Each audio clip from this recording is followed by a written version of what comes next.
The whole world has heard Pakistan's Defense Minister Khwaja Asif admitting and confessing Pakistan's history of supporting, training, and funding terrorist organizations in a recent television interview. International embarrassment he embarrassment. Well, we have been doing this dirty work. मेरा sir शर्म से झुक गया है. पाकिस्तान के रक्षा मंत्री का कबूलनामा पूरी दुनिया ने सुना है. ये बात यूएन में भारत ने कही है. पाकिस्तान को लताड़ा है. हमने कहा चलें जी सैर करते हैं. मैं मरी से आगे कभी नहीं गया था, तो हम चले गए उधर. वो फिर हमें बाद में पता चला कि वो तो लश्कर तैयबा का रिक्रूटमेंट सेंटर था. वहां पर हाफिज सईद साहब आए मिलिट्री के हेलीकॉप्टर में. और भारत जो अब इल्जाम लगा रहा है, कौम उसको एक्सेप्ट कर रही है. पाकिस्तान की मिलिट्री इंडिया से कभी कोई जंग जीती नहीं, लेकिन अपनी अवाम के खिलाफ सारी जंगें जीती है. आज तक हमने ये सुना बलोच लापता हो गया, सिंधी लापता हो गया, कश्मीरी लापता हो गया. अब जो लापता करने वालों का सरगना था जनरल आसिम मुनीर, वो पिछले 5 दिन से लापता है. इन्होंने पैसे पकड़ लिए अमेरिका से और बाकी दूसरों से, और ये ईरान की पीठ में अभी खंजर घूम देंगे. वो बेचारे यहाँ पर आए सारी चीजें भूल भाल के, तो जनरल मुशर्रफ ने कारगिल पे मुजाहिदीन छोड़ दिए. फिर वहां पे दोबारा से पिटाई हो गई. इन्होंने जितनी जंगें की सारी हार गए. चूहे की जब मौत आती है तो वो बिल में घुस जाता है. जनरल आसिम मुनीर किसी बंकर में घुसा हुआ है इस वक्त. तो और उसी ने वहां पे ये स्पीच पे कहा कि 90,000 पाकिस्तानियों ने हथियार डाल दिए थे इंडिया के खिलाफ. This open confession surprises no one and exposes Pakistan as a rogue state. नमस्ते दोस्तों, जय हिंद. हिंदुस्तान स्पेशल में आपका स्वागत है. दोस्तों, संयुक्त राष्ट्र में भारत की उप स्थायी प्रतिनिधि योजना पटेल ने पाकिस्तान को जमकर फटकार लगाई है. उन्होंने पाकिस्तान को आतंक को पनाह देने वाला दुष्ट राष्ट्र बताया, जो पूरे क्षेत्र को अस्थिर कर रहा है. पटेल ने पाकिस्तान के रक्षा मंत्री ख्वाजा आसिफ के उस हालिया इंटरव्यू का यूएन में जिक्र किया, जिसमें उन्होंने पाकिस्तान में आतंकवाद को बढ़ावा देने की बात स्वीकारी है. पटेल ने कहा कि अगर मंत्री खुद कबूल करे तो फिर ये बताने की जरूरत नहीं है कि वहाँ क्या हो रहा है. ये पाकिस्तान के खुद बेनकाब हो जाने जैसा है. UN office of counter terrorism की ओर से आयोजित मीटिंग में बोलते हुए पटेल ने कहा, पाकिस्तान रक्षा मंत्री ख्वाजा आसिफ ने कबूल किया कि पाकिस्तान आतंकवाद को प्रशिक्षण देने और उसे वित्त पोषित करने का इतिहास रखता है.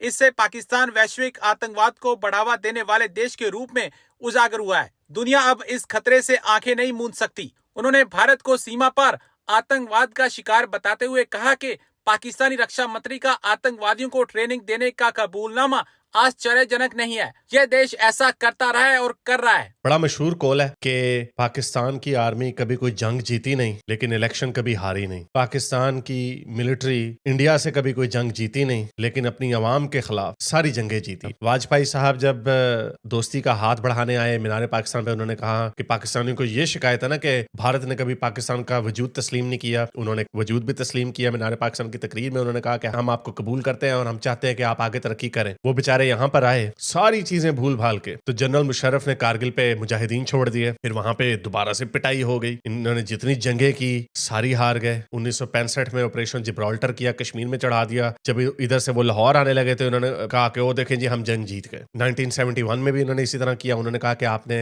इतना जुल्म उधर के हिंदुओं पे किया कि वो वेस्ट बंगाल में आ गए इंडिया के, तो इसलिए हमें इंटरवीन करना पड़ा. मुल्क आधा टूट गया. और फिर उसके बाद जनरल मुशर्रफ ने अपनी किताब में लिखा, सोवियत यूनियन के खिलाफ जो हमने जहादी तैयार किए थे अमेरिका की मदद से, जब वो जहाद खत्म हुआ 1989 में, तो 89 में उन्हीं जहादियों को हमने कश्मीर की तरफ चढ़ा दिया. ये कहानी मैं अपनी किताब में भी लिख चुका हूँ, पहले भी बड़ी दफा आपको बताई है कि 99 में मैं 14 साल का 9वीं क्लास में पढ़ता था. मेरे वाले साहब को नहीं पता था, वो हमें एक मौलवी मिला, दोस्त था उनका. उसने कहा है आपको कश्मीर लेके चलते हैं, जो पाकिस्तान ऑक्यूपाइड कश्मीर है उधर लेके चलते हैं. तो हमने कहा चलें जी सैर करते हैं. मैं मरी से आगे कभी नहीं गया था, तो हम चले गए उधर. वो फिर हमें बाद में पता चला कि वो तो लश्कर तैयबा का रिक्रूटमेंट सेंटर था. वहां पर हाफिज सईद साहब आए मिलिट्री के हेलीकॉप्टर में आए, कंधे पे रॉकेट लॉन्चर चला के दिखाया, लोगों को उकसाया. वहां पे बड़ी जबरदस्त शोला बयान सी स्पीच उन्होंने की. और फिर एक मौलवी आया जो रजिस्टर, बाकी सारे बच्चे, मैं लाहौर से गया हुआ था, बस मैं ही थोड़ा लग रहा था कि मिडिल क्लास से हैं, बाकी सारे बेचारे गरीबों के बच्चे थे और उनको वो रिक्रूट कर रहे थे. तो जब वो बंदा मेरे पास आया तो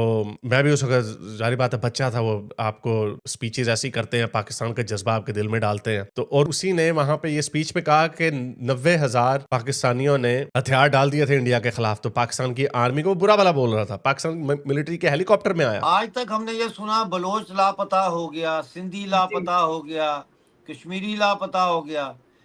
अब जो लापता करने वालों का सरगना था जनरल आसिम मुनीर, वो पिछले 5 दिन से लापता है, कुछ पता नहीं कहाँ है। मुझे पूछा लोगों ने कि जी ये तो बाहर चला गया, उधर चला। मैंने कहा नहीं, चूहे की जब मौत आती है तो वो बिल में घुस जाता है।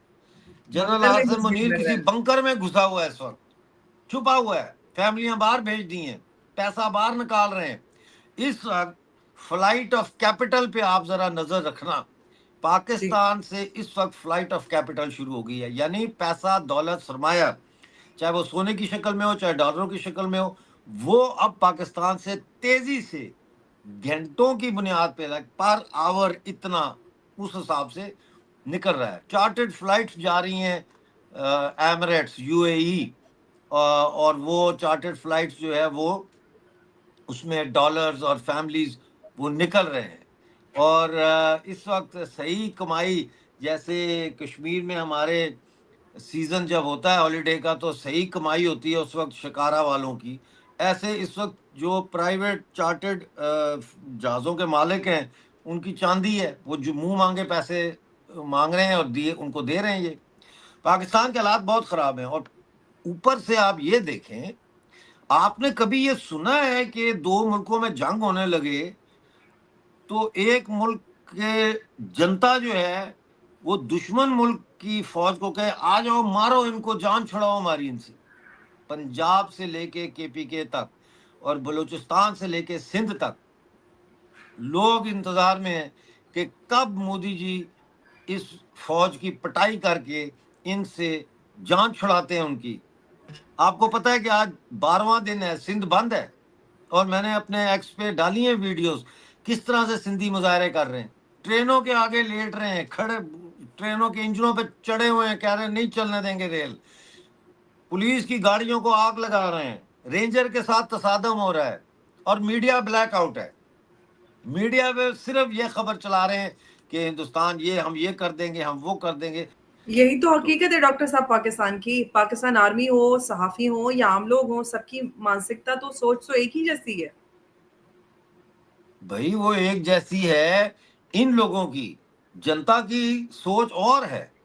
जनता तो अब जान की अमान पाऊं कह रही है कि किसी तरह जान की अमान पाऊं तो कुछ अर्ज करूं, ये सूरत हाल है। और कहते हैं हाँ बोलो, इजाजत है जो है ना, तो वो आगे से कहते हैं बादशाह सलामत, ये हमारी बड़ी जान अजाब में आई हुई है, इनसे जान छुड़ा दो जी। वो कहता है अच्छा। तो अब किस्सा ये है कि बलूचिस्तान में इस वक्त एज वी स्पीक जो उनकी बड़ी मेन शाहराहें हैं उन पर फिर नाका लगा दिया बीएलएफ और बीएलए ने।